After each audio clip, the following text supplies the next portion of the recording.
Welcome to Ion Hermosa Beach. It's election season here in Hermosa, and because of that, we invited in some local residents to talk about what they see as the main issues.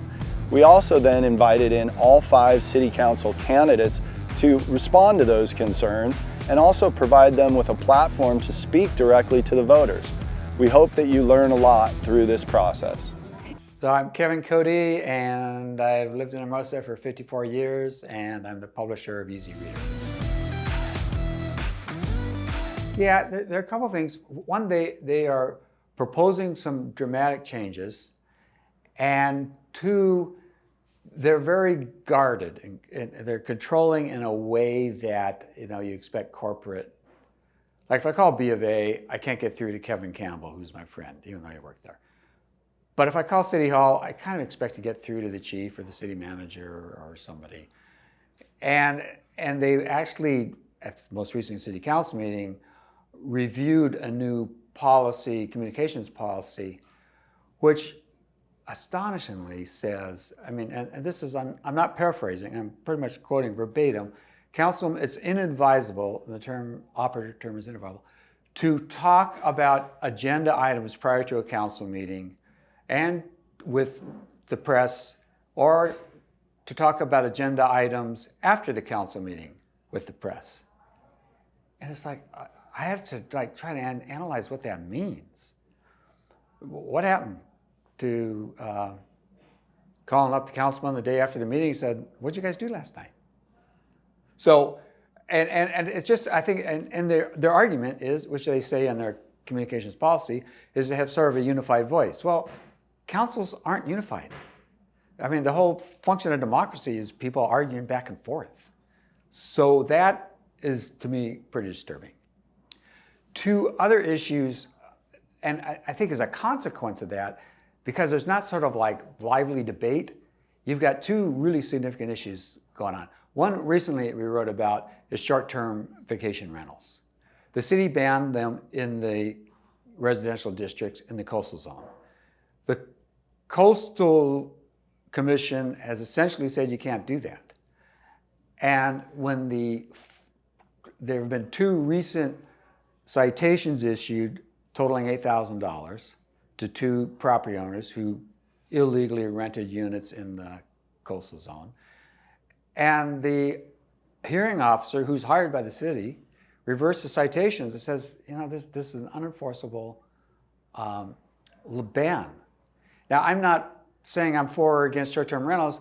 I'm simply saying that the council needs to discuss this openly, because they're going to get sued like Manhattan Beach did, and it's going to cost them millions of dollars. It's inevitable they're going to get sued, and they're not paying attention to it. Either they got their eye off the ball, or they think they can somehow sneak it through.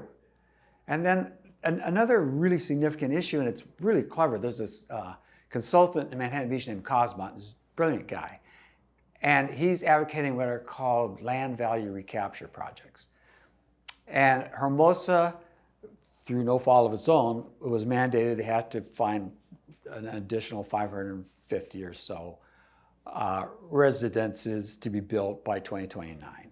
And so the solution they came up with with consulting with Cosmont is to have mixed use in the commercial districts, because there's not space in the residential districts to build those 500 units.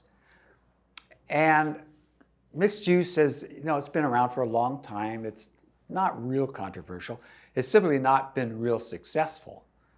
You just don't see it. And I don't know why. I would be happy to live over the hardware store as long as I was a block from the beach. But there's a mixed residential on the south end, and there's a mixed residential on the north end. And none of them, they're vacant, as far as I can tell. So this project would have most of the downtown rezoned for mixed use, which would be mixed residential. And there's some very interesting strings attached to it. But that needs to be discussed a lot with the public, and the candidates should be discussing it too. Where do they stand on mixed residential? And where do they stand on the $100,000 building fee that is applied if you want to have a mixed residential? Or alternatively, if you make those units low income, you don't have to pay the fee, but the rents have to be about 50% of what they'd be otherwise. And B, you have to sign an agreement with the city that they will get 50% of the appreciation if you sell it within the next 52 years. Well, that's kind of into the weeds talk, but the downtown could go from what it is now, which is almost entirely commercial with a fair amount of office, to almost entirely mixed residential. And then the other issue is all the office space that's coming up. The people are arguing about, we're losing our hardware stores and we're losing our clothing stores and all that sort of stuff. Well, the logical use is office. It makes perfect sense. If you're a Marlin Equity, do you want to work in Century City or do you want to work at the beach? If you can afford to work at the beach, you're going to do it. And so it's very likely the town will be increasingly office, which creates dead zones and no nightlife and anything. And maybe that's good. Maybe, the day of retail is gone. But these things need to be discussed. They can't be kind of passed, staff sending in ordinances with 35-page reports that is not discussed before it's approved. Well, all buildings have their life cycle. And if you look at the upcoming November election, Hermosa has a school bond measure, Manhattan has a school bond measure, Redondo has a school bond measure. They're building new buildings. The school bond measures in Hermosa were hugely successful. Despite the resistance, you look at Vista School and View School, and they're beautiful. And this year, next year, 10 years from now, you're going to need a new city hall. And actually, Redondo Beach has a bond to build 2 new fire stations and a police station. So neighboring cities are doing this, and it's inevitable that Hermosa is going to do it. The council is going to have a hard sell now because people are just not really thrilled with the council, and that's going to be a hard sell even when people love you. So I don't think it's going to happen anytime soon. I can't think, they had the Manhattan Open over the weekend. There was a huge hit. Everybody's really happy with it. I think people got to get used to having a lot of events during the summer, and it's a big beach. I mean, I live right near the downtown like you do, and every day in July there's volleyball tournaments, but it never stopped me from going to the beach or getting in the water. I mean, it's a huge beach, so we can be real welcoming.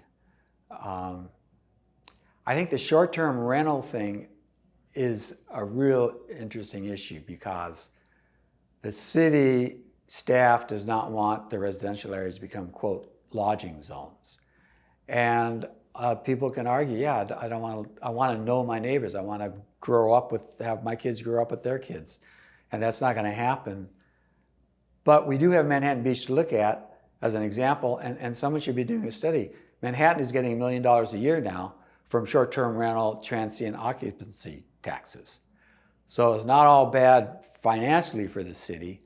And it's been going on for about a year or so. I haven't really heard anyone complaining about short-term rentals. So is it really worth fighting them? Maybe they don't disrupt the neighborhood as much as people are afraid of. We wanted to thank everybody who participated in our show. We hope that all of you learned a lot at home. We want to make sure that you get out and vote. And thank you for watching Eye on Hermosa.